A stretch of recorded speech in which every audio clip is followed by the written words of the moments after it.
اعوذ باللہ من الشیطان الرجیم بسم اللہ الرحمن الرحیم الحمد للہ رب العالمین والصلاة والسلام علی اشرف الانبیاء والمرسلین وآلہ الطیبین الطاہرین۔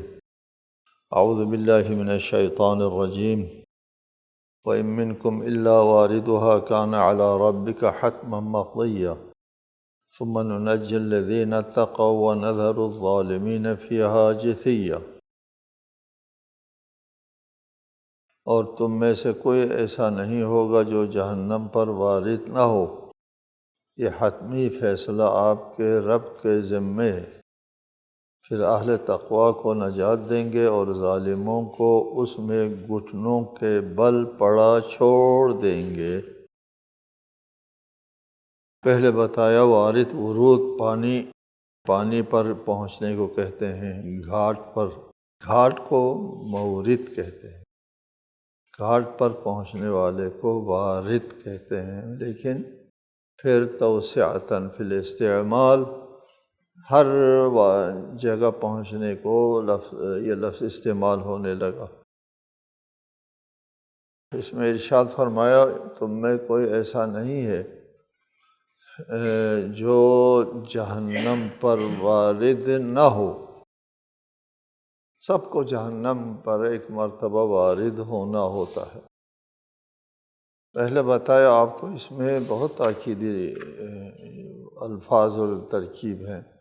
پہلی تاکید یہ ہے ان و الا کے ساتھ، ما و الا، ان و الا، ان نافیہ کے ساتھ الا حاصر ہوتا ہے، سوائے اس کے نہیں، یعنی منحصر ہے بات اس میں، دوسری صورت نہیں ہو سکتی کہ تم میں سے کوئی آدمی ایسا نہیں ہوگا جو جہنم پر وارد نہ ہو۔ ایک پھر کان علی ربک، علی واجب کے لیے آتا ہے، واجب آپ تمہارے رب کے اوپر یہ واجب ہے، کسی اور نے واجب نہیں کیا، نہ کر سکتا ہے، خدا خود کرتا ہے اپنے اوپر واجب۔ کتب ربکم علی نفسہ الرحمہ، تمہارے رب نے اپنے اوپر رحمت کو واجب قرار دیا ہے۔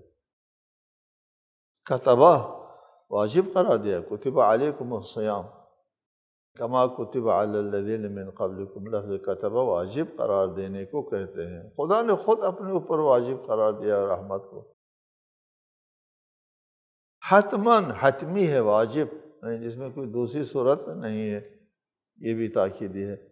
مقضیہ فیصلہ شدہ ہے، وقضى ربک ان لا تعبدوا الا ایاہ، اللہ کا فیصلہ ہے، دوسری صورت نہیں ہو سکتی کہ اللہ کی عبادت کرو، یہ اللہ کا فیصلہ ہے، دوسری صورت نہیں ہو سکتی کہ نہ کرو تو بھی کوئی حرج نہیں، نہ بالکل اسی طرح مقضیہ فیصلہ شدہ ہے، وارد ہونا ہے جہنم پر، وارد نہ ہونے کی کوئی صورت نہیں، مقضیہ۔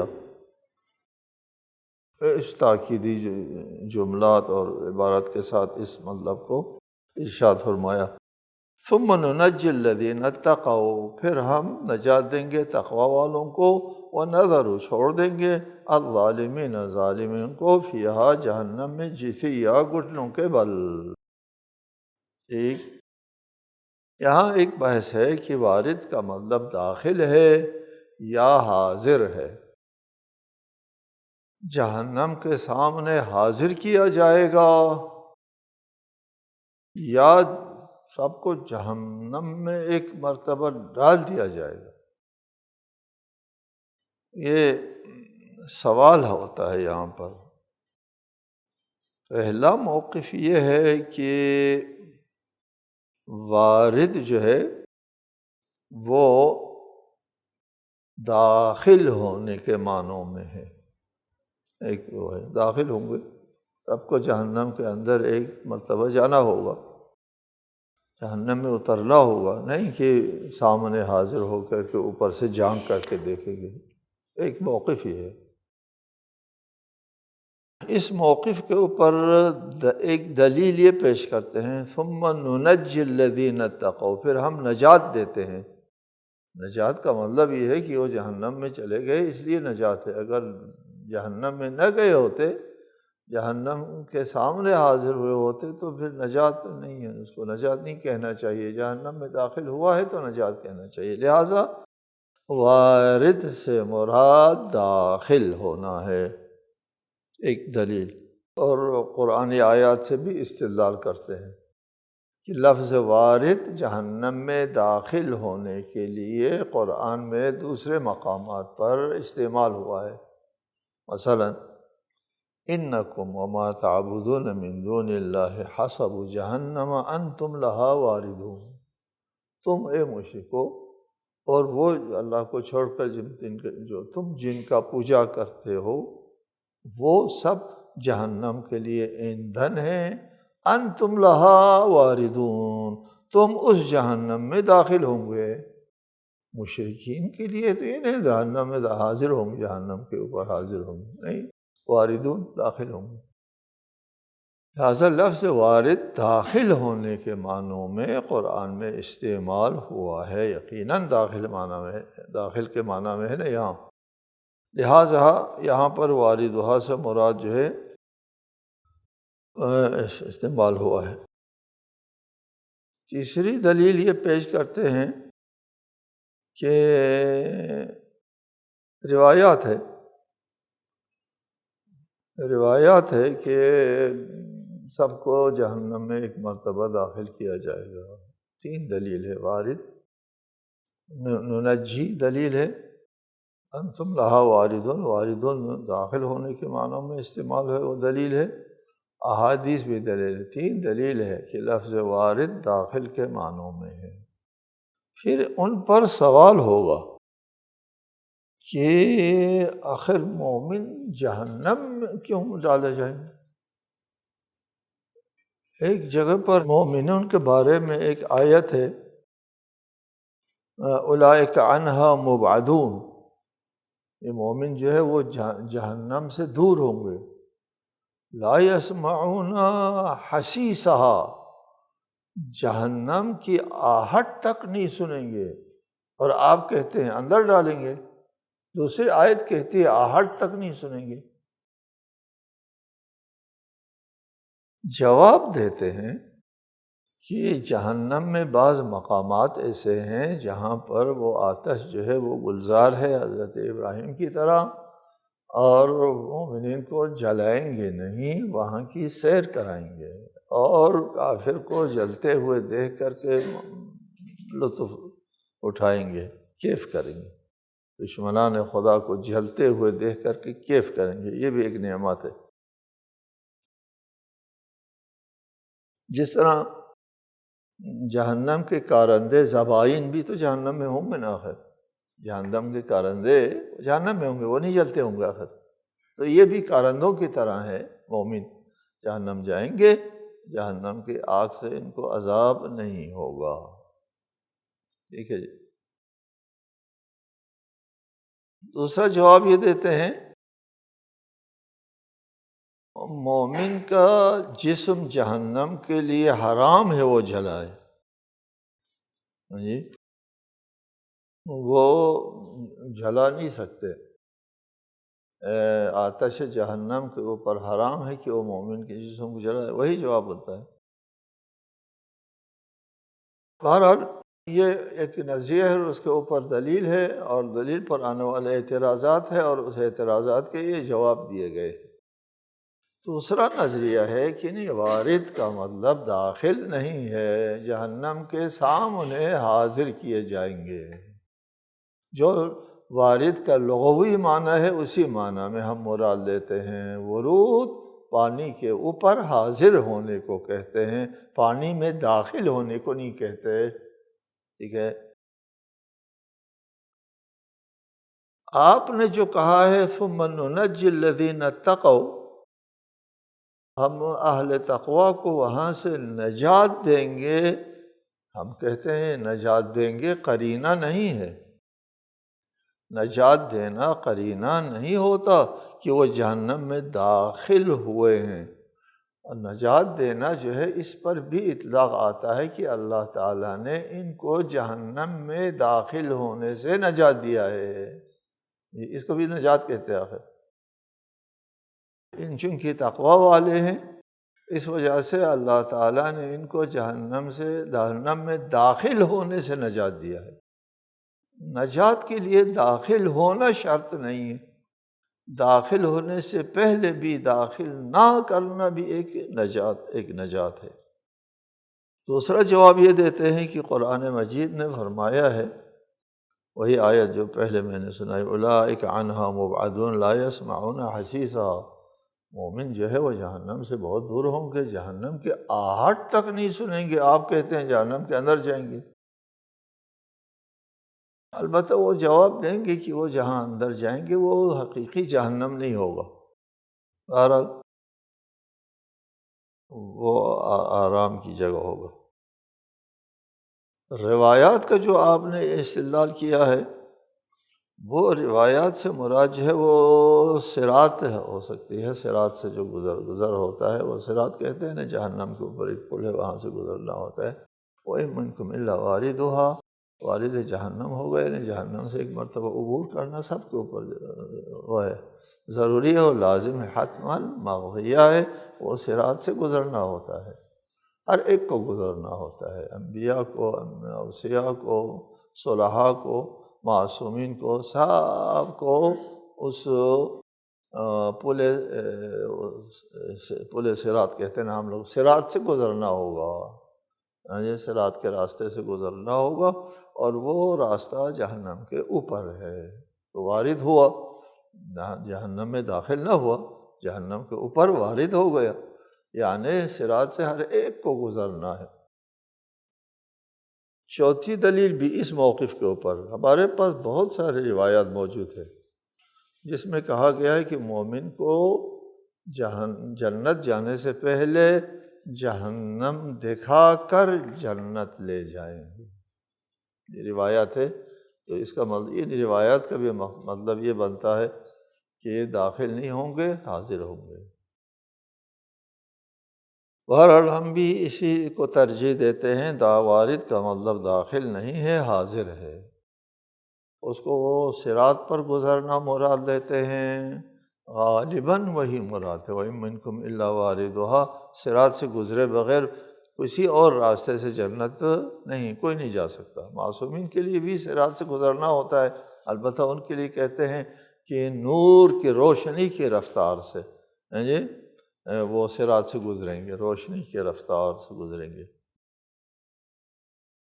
اور ہر ایک اپنے عمل کے مطابق جو ہے وہ صراط سے اوپر جو ہے وہ اس کی رفتار جو ہے نا، وہ اپنے عمل کے مطابق جو ہے وہ اس کی رفتار بنے گی صراط کے اوپر سے۔ پہلے بھی بتایا تھا آپ کو کہ اس میں حکمت یہ ہے کہ ہر شخص کو جہنم سے گزارنا ہے۔ حکمت یہ ہے کہ مومن کو جہنم میں، وہ روایت ہے، ہر شخص کو جہنم کے لیے بھی اور جنت کے لیے بھی ایک جگہ بنائی ہے اللہ تعالیٰ کی طرف سے، اور مومن کو جنت بھیجنے سے پہلے جہنم میں وہ جگہ دکھائی جائے گی کہ اگر تو مومن نہ بنتا تو تمہاری وہ جگہ تھی، اور جنت کی قدر و معرفت جو ہے وہ زیادہ ہو جاتی ہے۔ اور کافر کو جہنم میں ڈالنے سے پہلے جنت میں وہ جگہ دکھائی، اگر تو ایمان لے آتا تو جنت میں تمہاری وہ جگہ تھی، وہ دکھا کر کے جب جہنم میں ڈال دیا جائے گا تو اس کا عذاب جو ہے اور زیادہ سخت ہو جائے گا۔ وَإِذَا تُتْلَى عَلَيْهِمْ آيَاتُنَا بَيِّنَاتٍ قَالَ الَّذِينَ كَفَرُوا لِلَّذِينَ آمَنُوا أَيُّ الْفَرِيقَيْنِ خَيْرٌ مَقَامًا وَأَحْسَنُ نَدِيًّا، اور جب انہیں ہماری صریح آیات سنائی جاتی ہیں تو کفار اہل ایمان سے کہتے ہیں، دونوں فریقوں میں سے کون بہتر مقام پر فائز ہے اور کس کی محفلیں زیادہ بارونق ہے۔ وہ طعنہ دیتے تھے، مسلمانوں کو طعنہ دیتے تھے، وہ یہ منطق پیش کرتے تھے، دیکھو ہم مشرک ہیں، ہم اپنے بتوں کا پوجا کرتے ہیں، ہم ان سے رزق مانگتے ہیں، ہم ان سے زندگی مانگتے ہیں، ہم ان سے عزت مانگتے ہیں، تو ہم کو روزی بھی مل رہی ہے، عزت بھی مل رہی ہے، ہماری محفلیں دیکھو، ہماری طرز زندگی دیکھو، ہمارے گھروں کو بودباش دیکھو، ہمارے تن کے کپڑے دیکھو، ہمارا شاہانہ ٹھاٹ باٹ دیکھو، یہ ہے ہمارے رب ہم پر کتنا مہربان ہے، یعنی ہمارے معبود، اللہ کے علاوہ جو معبود ہیں، تو کہتے ہو ہم صرف اللہ کی اللہ کی عبادت کرتے ہیں تو تم کو تھوڑا آ کر کے مقایسہ کرنا چاہیے کہ ہماری محفلوں کی رنگینی دیکھو، ٹھیک ہے، اور مسلمانوں کے مصائب اور مشکلات کی سنگینی دیکھو۔ ابو جہل وغیرہ وغیرہ، ابو سفیان کی زندگی، ٹھاٹ باٹ کی زندگی دیکھو، اور بلال و خباب وغیرہ کے جو اصحاب ہیں ان کی فخر و فلاکت دیکھو، بلال اور عمار وغیرہ کی فخر و فلاکت دیکھو، ابو جہل و عمر بن حشام و مغیرہ وغیرہ کی، ولید ابن مغیرہ وغیرہ کی شان و شوکت دیکھو، کتنا فرق ہے۔ دیکھو ہمارا رب ہم پر کتنا مہربان ہے، تمہارا رب جو ہے تم کو ذلیل اور خوار کر کے رکھتا ہے۔ کیا کہا آیت نے؟ وَإِذَا تُتْلَىٰ عَلَيْهِمْ آيَاتُنَا بَيِّنَاتٍ قَالَ الَّذِينَ كَفَرُوا لِلَّذِينَ آمَنُوا أَيُّ الْفَرِيقَيْنِ خَيْرٌ مَقَامًا وَأَحْسَنُ نَدِيًّا۔ ندی محفل کو کہتے ہیں، ندی منتدی، محفل کو ندی کہتے ہیں۔ کس کی محفلیں پر رونق ہے؟ آؤ دیکھو، وَكَمْ أَهْلَكْنَا قَبْلَهُمْ مِنْ قَرْنٍ ہم احسن اثاثا ورئیا، اور ہم ان سے پہلے کتنی ایسی قوموں کو ہلاک کر چکے ہیں جو سامان زندگی اور نمود میں، رئیا رؤیت سے، اور نمود ہے دکھائی دینے میں ان سے کہیں بہتر تھی۔ وہ قومیں ان لوگوں سے کہیں بہتر تھی۔ جواب یہ ہے، ان لوگوں نے کہا نا تم ہمارے معاشروں کی رنگینی دیکھو، تمہارے مشکلات کی سنگینی دیکھو، تمہاری غربت و حقارت و ذلت دیکھو، ہماری عزت و ثروت دیکھو۔ اگر یقین نہیں آتا ہے تو یہ آؤ دیکھو کہ ہمارا رب کتنا مہربان ہے، تمہارا رب جو ہے وہ تم کو ذلیل و خوار رکھتا ہے۔ جواب میں فرمایا کہ ہمارا رب تم کو ڈھیل دیتا ہے، تم سے زیادہ امیر لوگوں کو، احسن اثاثا سامان زندگی، ورئیا نمود اور دکھائی دینے میں ان کے مظہر جو وہ ہے اس میں تم سے کہیں بہتر تھے وہ لوگ۔ ان کو ہم نے ہلاک کر دیا۔ ہلاک کرنے کے بعد آج اگر تم کو یقین نہیں تم نے کہا نا کہ ادھر ولید دیکھو، ابو جہل کو دیکھو، ادھر عمار کو دیکھو، بلال کو دیکھو، ہم کہتے ہیں ادھر نمرود کو دیکھو، ادھر ابراہیم کو دیکھو، ادھر فرعون کو دیکھو، ادھر موسیٰ کو دیکھو، ادھر دشمنان اسلام کو دیکھو، مکذبین کو دیکھو، اور ادھر نبیین کو دیکھو۔ یہ کس کا نام روشن ہے؟ کن کی محفلیں جو ہے وہ بارونق ہے؟ انبیاء کی محفلیں بارونق ہے یا تم جیسے مشرکوں کی کوئی محفل ہے اس دنیا میں؟ یہ تمہارے جو ہے وہ بزرگوں کے نام جو داخل دشنام ہے، ذلت و خواری کی علامت و نشانی ہے، اور ہماری محفلیں جو ہے وہ عزت و رونق و سربلندی ہے۔ یقین نہیں آتا ہے تو ادھر دیکھو، ٹھیک ہے؟ بالکل اسی طرح جواب دیا جس طرح ان لوگوں نے کہا تھا۔ بالکل اسی طرح تمہارا بھی ایک دن ایسا آئے گا جس طرح فرعون و حامان و شداد، نمرود وغیرہ جو ہے وہ تاریخ کے زبالدان میں پھینک دیا گیا، اور تم بھی تاریخ کے زبالدان میں پھینک دیا جائیں گے۔ یہ اور عمار جیسے لوگ جس کے جسم کے اوپر جو ہے وہ پرانے کپڑے پڑے ہوئے ہیں، وہ تاریخ کی جبین پر چمکتا ہوا ستارہ ہوگا۔ ہاں جی وہ ہے نا ابھی کہ ان کا کوئی وہ داخل دشنام ہے، مذلت ہے، خوار ہے، ذلیل ہے۔ اور عمار کی عزت اور شان و شوکت جو ہے اس دنیا میں مسلمانوں میں کیا بات ہے۔ قل من کان فی الضلالۃ فلیمدد لہ الرحمن مدا حتی اذا رأوا ما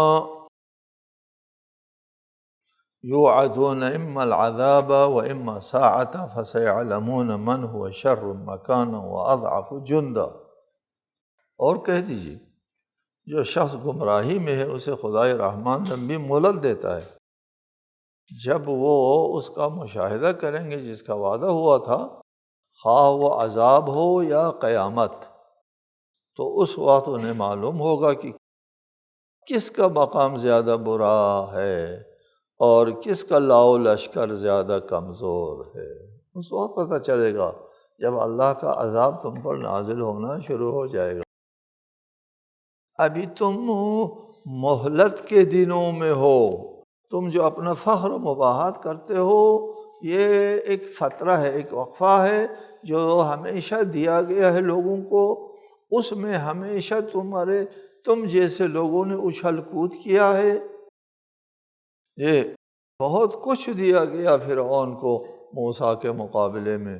اللہ تعالیٰ سے حضرت موسیٰ نے خود شکوہ کیا۔ وہ فترہ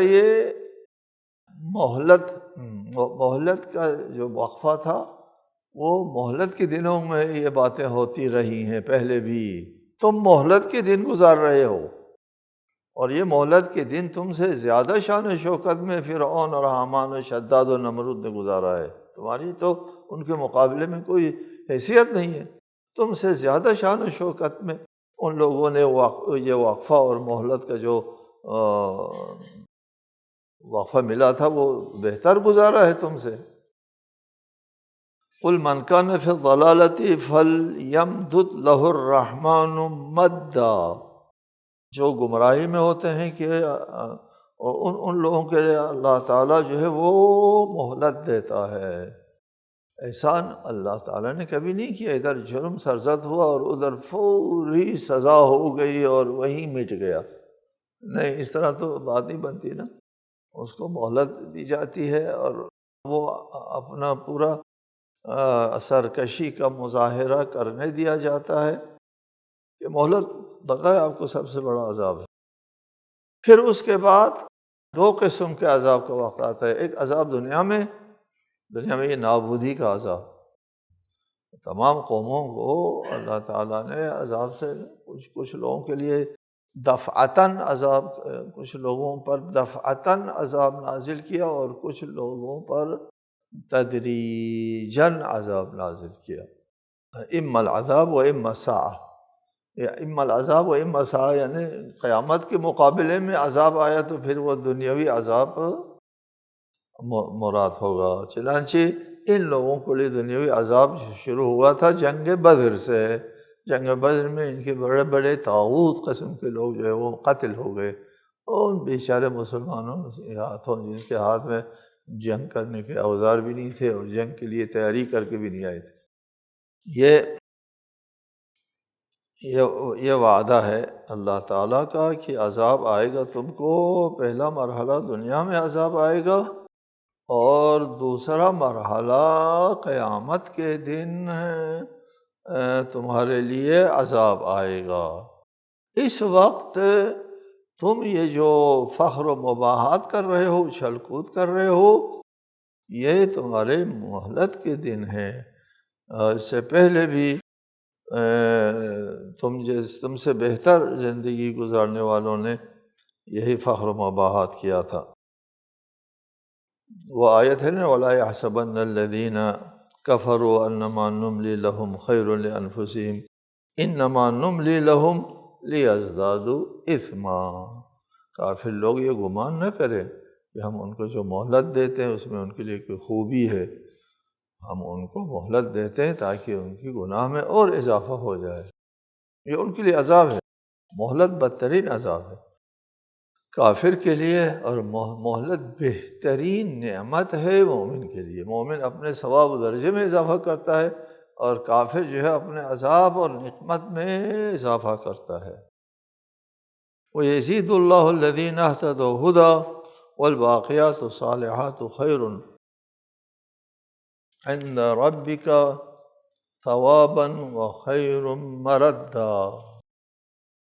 اور جو لوگ ہدایت یافتہ ہے اللہ ان کی ہدایت میں اضافہ فرماتا ہے، اور آپ کے پروردگار کے نزدیک باقی رہنے والی نیکیاں ثواب کے لحاظ سے بہتر ہے اور انجام کے لحاظ سے بھی بہتر ہے۔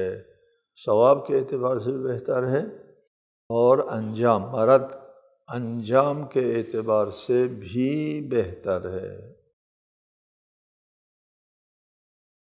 جن لوگوں کو ہم مہلت دیتے ہیں، مہلت ہم کافروں کو بھی دیتے ہیں اور اہل ایمان کو بھی مہلت دیتے ہیں، لیکن کافر جو ہے وہ اپنے گناہ میں اضافہ کرتا ہے مہلت میں۔ مومن کیا کرتا ہے؟ مومن وَيَزِيدُ اللَّهُ الَّذِينَ اهْتَدَوْا هُدًى، اور مومن اور جو لوگ ہدایت یافتہ ہیں اللہ ان کی ہدایت میں اضافہ فرماتا ہے۔ ہر دن ان کے ہدایت میں، ثواب میں، اجر میں، درجے میں اضافہ ہوتا ہے، اور وہ باقیات صالحات جو ہے وہ اسی دنیا سے حاصل کرتے ہیں۔ سوال ہوا ہے باقیات صالحات جو خصوصی طور پر ذکر ہوا ہے، کیا ہے اس سے مراد؟ باقیات صالحات، باقیات یعنی باقی رہنے والے، ہمیشہ ختم نہ ہونے والی چیز کیا ہے؟ امام جعفر صادق علیہ السلام سے روایت ہے کہ آپ نے فرمایا، آپ سے سوال ہوا کہ باقیات صالحات کیا ہے، تو آپ نے فرمایا ہی الصلاۃ، باقیات صالحات نماز ہے، فحافظوا علیہا، اس کی حفاظت کرو، اپنے نمازوں کی حفاظت کرو۔ دوسری روایت میں باقیات صالحات سبحان اللہ والحمد للہ ولا الہ الا اللہ واللہ اکبر ہے۔ تو آپ کہیں گے کہ یہ مختلف روایات کیا ہوئے؟ نماز باقیات صالحات ہے، یہ صبح یہ تکبیرات اربعہ جو ہے وہ باقیات صالحات ہے۔ آپ یہ نہ سمجھیں ان دونوں میں کوئی ٹکراؤ ہے، یہ مصادیق کی بات ہو رہی ہے۔ باقیات صالحات کا جو سب سے بڑی مصداق جو ہے وہ نماز ہے، اور یہ اذکار بھی باقیات صالحات ہے، کیونکہ جواب جو ہے وہ ہمیشہ آپ کے لیے جنت میں باقی رہیں گے۔ وآخر دعوانا ان الحمد للہ رب العالمین۔